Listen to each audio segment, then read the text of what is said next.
Hello, everyone, and welcome to our live Q&A with director Clayton Jarrard. You've just watched his short documentary film, Living in Tension. I'm Jonny Leach, Associate Director of the No Coast Film Festival. Clayton, welcome. Thank you. Thank you for having me here. Yeah. So is this the first film that you've worked on? It is. It's the first ever actual film that I worked on. So it was a really exciting project to actually, do and complete. Yeah. Tell me a bit about the process of developing this project. Was the subject matter of the intersection of the queer community and faith something that you had been interested in before that led to a documentary, or were you more of a filmmaker looking for a subject matter to document? So it started of me just being interested in the subject matter. I'd been reading a lot of just different resources around queer Christianity and LGBTQ Christians, and just diving into different digital resources like podcasts and videos and blogs and stuff. So when I had the opportunity to make a documentary film, it seemed like a really cool starting point just to, explore these stories through film. Would you say that there are a lot of digital avenues for the queer Christian community out there? I would say that there's definitely more digital ones than physical ones. As for analog.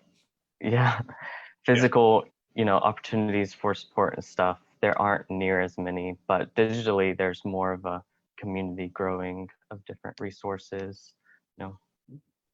And so you were studying, or you were exploring this community as part of a class project, if I understand that correctly. As an anthropologist and as an ethnographer, what did your exploration reveal that we might see in your film? So I think a lot of it was just, there's a lot of commonality between people's stories as queer Christians. In this particular type of community, there are definitely queer Christians out there that haven't wrestled with faith and homophobia and just different forms of exclusion. But for a lot of people that have faced those types of things, it was really cool to see how people are kind of finding support and belonging in these digital outlets. So that was definitely something that was really interesting to see as I was exploring these, and a lot of just ways that people have creatively started relationships and kept in touch with each other and just found different ways to support each other and encourage one another. There are a lot of, like I said earlier, commonalities with the stories. Right. So it was really interesting to explore how that, has occurred. I noticed in the film, one of the people you interviewed is from Guatemala. Is that right? Yeah. Yes. And then where were your interviewees located? With us being here in Kansas, of course, Kansas has our well-documented and complicated relationship with religion and homophobia. Did you find that any of your interviewees, if they were from Kansas, had a particularly unique experience that wasn't shared by those from their global community? Yeah, so there wasn't actually anyone that I knew who was from Kansas that I interviewed for the project. That was kind of, I was the only person from Kansas. So it's kind of interesting, reaching out to people all over the country and in different parts of the world. There was a couple of people from the South, like Georgia and North Carolina that I talked to, and some people from Oregon and Washington area and stuff. So there was definitely, it was an interesting, diverse background of experiences, but just, the commonalities with Christianity and just how different people are living in different areas, It was really interesting. So you found a lot of commonality with the queer experience intersecting with Christianity from these people from across the United States and in the Americas at large. I am curious on the faith side. Did you see the idea of Christianity maybe in isolation from their experiences with homosexuality? Did you see Christianity portrayed differently in different regions of the country? Yes, I believe so. It's kind of, Dot question mark. yeah, it's a little complicated, I guess, to talk about, but there definitely Yeah. are different ways that, you know, people experienced Christianity. So like the person that I interviewed in Guatemala, she was talking to me Right. about this missionary family that came to where she was living and that they started a church. And that was kind of how she got involved with Christianity. And then there were a lot of difficulties surrounding that, with the Mhm. homophobia in Mhm. Christianity. And then, there were other people who Christianity was a very central part of their family and their experience growing up. And, like their family had been Christians for generations. So there was definitely a tradition aspect of the religion and their experiences. And other people, just like randomly got involved in Christianity while they were growing up. So it was Mhm. kind of a new faith Oh, aspect of so their life. not everyone you interviewed grew up in the church? Yeah, so like a couple of people that I interviewed, it was really interesting because they said that they got involved with Christianity probably like early teenage years. And then, when queerness and homosexuality was portrayed as something sinful, they got Mhm. more involved and like they their experience with Christianity and religion became like more intense. So they were trying to be more radical in their faith. So it was just really interesting to Mm. see like some people had that intensity of religious experience, in their family, and some people, pursued that themselves. So Mhm. Which that brings me to a question that we got from one of our viewers of this live stream. Given our current political climate, the release of papers from Justices Alito and Thomas on same-sex marriage, in the interviews that you did, because obviously religion and politics, they influence so many aspects of our lives. yes. Uh, did any of your interviewees speak to what they thought should be done within the church to increase and promote tolerance? Yeah, so I think a lot of it, it's a very complicated issue, and a lot of people tend to just intellectualize it and talk about doctrine and just, what the Bible Mhm. says. And what's lost is a lot of the nuance, especially for queer Christians. You Sure, have and this that one that facet. human experience, because it's their whole being, their life. Yeah, exactly. You have this faith that's very important to you, but you also have this identity, that's part of a lived experience that Mhm. you can't really escape. And so a lot of people that I talked to talked about the importance of just having space to explore the nuance of these issues. And because one of the focuses that I wanted to kind of show people in the film is that, being a queer Christian is a very different experience than you might expect. You're not just grappling with things intellectually, but just the very foundation of your being is coming into question of like who you are and who God is and what the world is and your entire worldview. So just a lot of the interviews really tended to have this I don't know if focus is the right word, but there was definitely part of it where people were like, we do need to have more of a space to explore and to allow people to question and grapple with the different nuances and the tension surrounding it. Because a lot of things, people just take what they hear and believe it and they don't really question it at all. But you have a lot of these people, this is something that they deal with every day. So you have to Right. give value and validate their experience.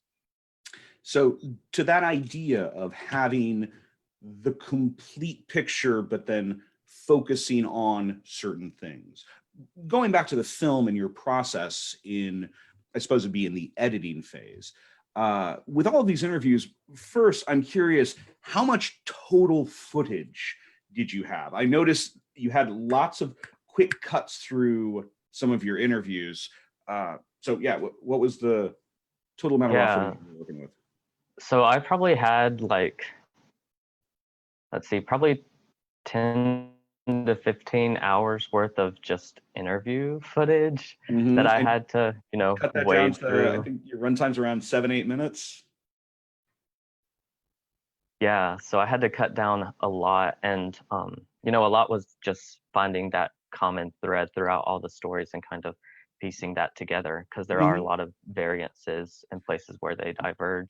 Yeah. Sorry. Oh no, you're fine. You're fine. That was something else that I wanted to ask though. When I first started watching this film, I was expecting it to be a narrative about an individual, and I was surprised, neither positively or negatively. I just wasn't expecting it to be more of a story of a community. So I was wondering if you could tell us about how you took that 10 hours of footage and how you made the choices that you did to create your narrative within the film. And is there another version of Living in Tension that got lost on the cutting room floor? Yeah, so that was a very long process of, just trying to go through that. Originally, I had just planned on, interviewing one person and kind of telling their story through the film. And as I was interviewing them, I came to realize a bit more how community was so integral in their story, and just like the different ways that they connected with people digitally. And as I started talking to more people and doing more interviews, the film kind of blossomed, I guess, from that. But there was also, like I said, a lot of stuff that had to be left out. So I think one of my favorite parts that I ended up having to leave out was an alternate ending. So this one Okay. ended on more of a hopeful note, I guess. But the Hmm. other ending that I had, one of the individuals I talked to basically said, until queer people stop killing themselves, I'm not going to shut up about this. And they Hmm. just left it at that. And I originally ended it at that point, and I was just like, this is a good ending because it kind of captures how this is still a problem for people. And I think for a few years, people were starting to think, the world's gotten a lot more progressive, and queer people have a lot more positive experiences. But I feel like more recently, people have started to question that a little as different ideologies are kind of competing. So that ending did ultimately get lost, and there were a couple of other like little topics that I had originally wanted to explore, but I didn't end up, you know, spending as much time on those. So I was a little sad about that, but Mhm. ultimately, I think this version turned out pretty good. It was a lot more cohesive than my first draft. Got it. So in Yeah. this drafting process, as a first-time filmmaker, we have a lot of new and aspiring filmmakers that are watching our festival. What did you learn in the process of making this documentary? I learned a lot, especially technically, but also just in crafting the film, just how Mhm. much effort it takes to, create a story and to create a, cohesive and intelligible story, because it's easy to go down different tangents and rabbit trails, and then, you lose sight of what is actually being said. So just the process of really chiseling out a story from this, rough piece of work that you have Mhm. was definitely challenging and a huge learning process for me.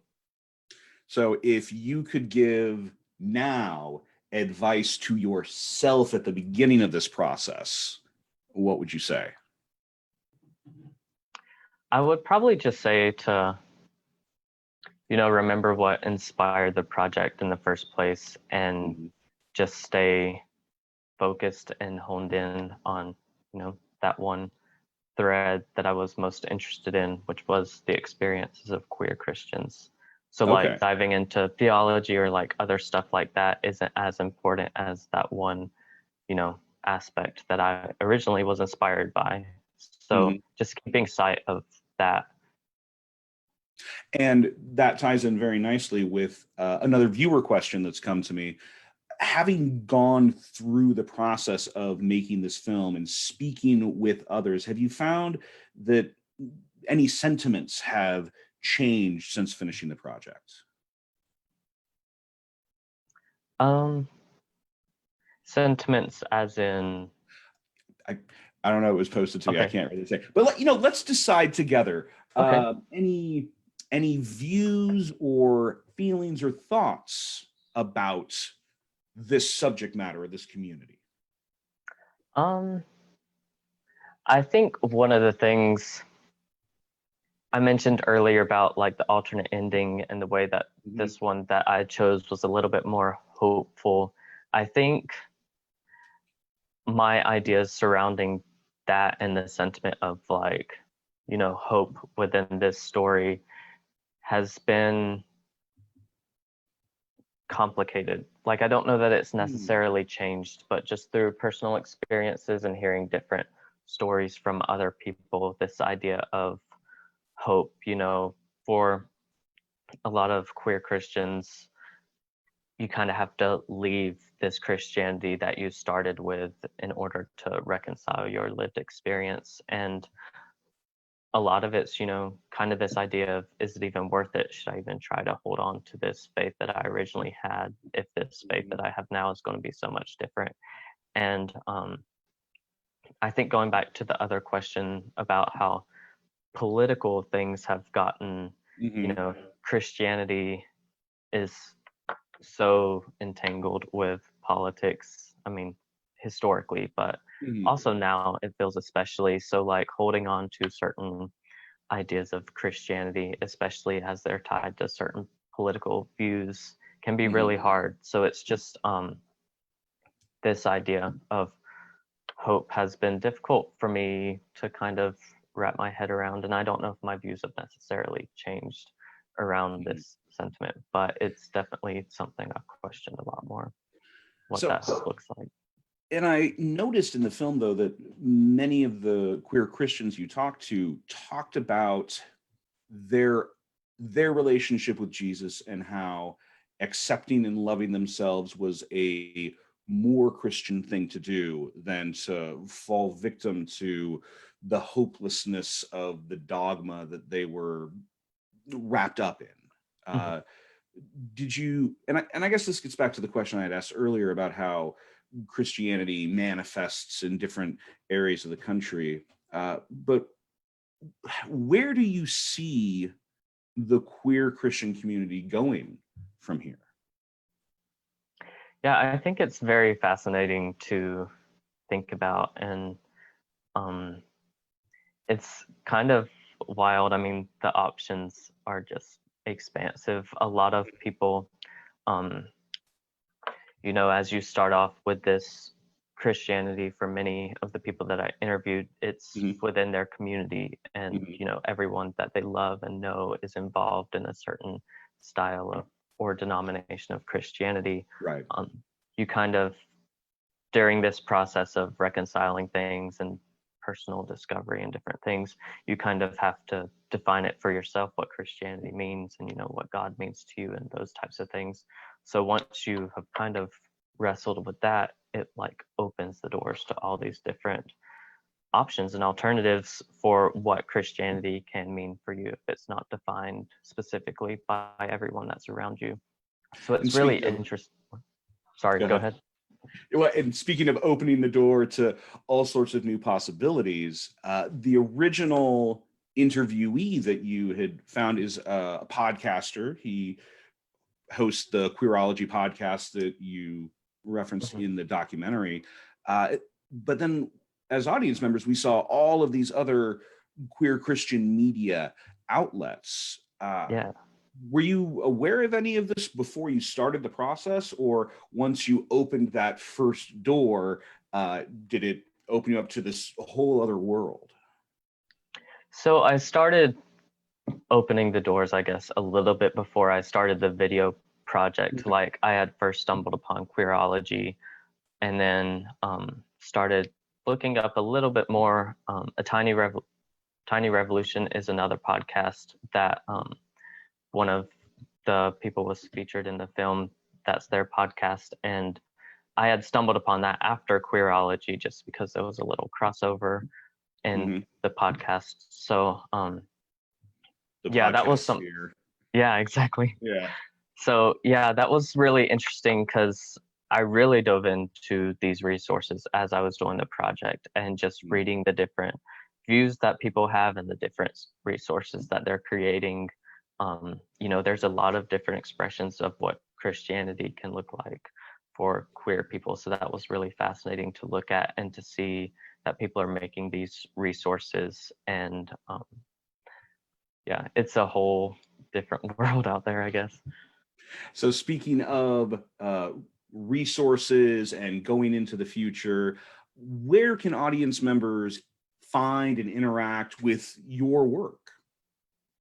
So most of my work, especially like video content wise, is just on YouTube under Clayton Jarrard, not some fascinating name, but that's mainly what all of my video work is on. I've done a lot of writing and stuff, but nothing that's exactly out for the public yet. So that's mainly it, just YouTube. And what's on the horizon for you? I know you recently graduated, and so you're taking a well-deserved break, but any ideas for any upcoming projects that we should keep our ears out for? Yeah, so I took a trip last summer to Scotland, and I was doing some video work there. Because of COVID, I haven't had my equipment with me for the past few months, but I'm hoping to get that back soon and continue working on some of that footage and creating some of those projects that I had to put on hold. So that's kind of the only thing on the horizon for me besides, looking at grad schools and stuff. So yeah. All right. Well, Clayton, thank you so much for taking the time to speak with me today. Folks, if you're watching on our live stream, head over to our website and you'll be able to find an additional Q&A with Sam Rocco and the crew of Angie. Sam Rocco was the director of last year's Kraken Award winner here at No Coast 2019 for his work on the film The Bee. And you will be able to see The Bee in the Best of the Fest block, which will be coming up after our award ceremony. So we've got a lot more coming at you here at No Coast 2020. Clayton Jarrard, thank you so much. Thank you so much. We'll see you soon. See you.